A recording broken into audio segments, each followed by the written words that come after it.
Bonjour à toutes et à tous, bienvenue au Parc Oriental de Mont-Lévrier, le plus grand jardin japonais d'Europe. C'est le site incontournable de notre agglomération choultaise où le maître mot est de prendre son temps.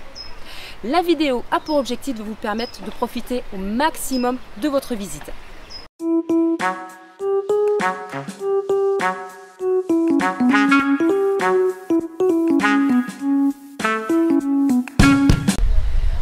Avant tout, achetez vos billets à l'office de tourisme du Choletais ou en ligne sur notre site internet. Vous ferez une pierre deux coups.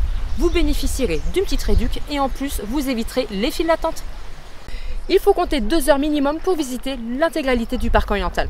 Je vous conseille de lire les pupitres. Ils vous permettront vraiment de comprendre l'histoire et le symbolisme des lieux.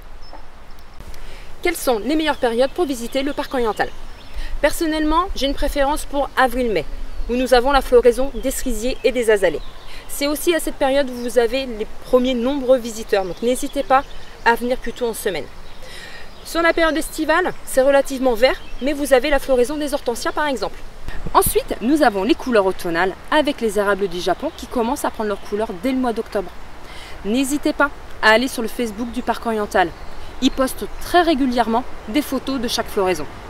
Le parc oriental est très ombragé, donc n'hésitez pas à venir le visiter même en période caniculaire. Un sens de visite ne vous sera pas imposé, mais naturellement, vous allez aller sur le circuit historique. Lors des journées de forte affluence, je vais vous conseiller d'emprunter la variante qui va vous amener jusqu'au viaduc. Pour le retour, et afin de vous éviter de revenir sur vos pas, n'hésitez pas à emprunter le chemin de crête. Sur la partie haute, vous retrouverez le pavillon des plantes, la boutique et le salon de thé. Au pavillon des plantes, vous pouvez retrouver l'exposition de bonsaï et surtout acheter des végétaux orientaux. N'hésitez pas à demander des tuyaux au personnel présent.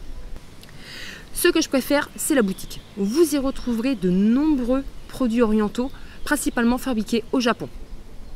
Pour ce qui est du salon de thé, il y aura un large choix de thé, de confiseries japonaises et aussi de petites restaurations. Attention, la restauration n'est pas ouverte entre la visite de jour et la visite de nuit. À savoir, tout autour du site, vous aurez des parkings gratuits ainsi qu'un parking spécialement pour les camping-caristes. Nos amis les bêtes sont acceptés, mais tenus en laisse.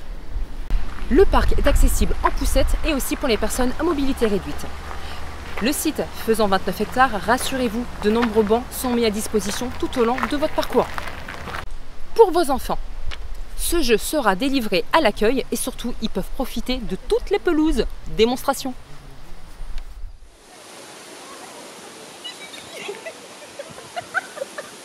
Le parc oriental organise des animations tout au long de l'année. Les musicales du parc, les peintres au jardin ou encore le fameux salon du bonsaï. Ce n'est pas forcément le moment où je vais vous conseiller de le découvrir, mais par contre c'est une excellente occasion de le redécouvrir. À Mont-Lévrier, vous pourrez aussi découvrir le circuit historique de la ville, ainsi que le potager Colbert qui est situé au château Colbert.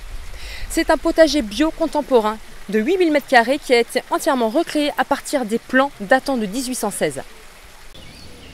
Bien plus qu'un lieu de visite, le parc oriental est un vrai lieu de vie. Alors c'est moi qui vous le dis, prenez votre temps.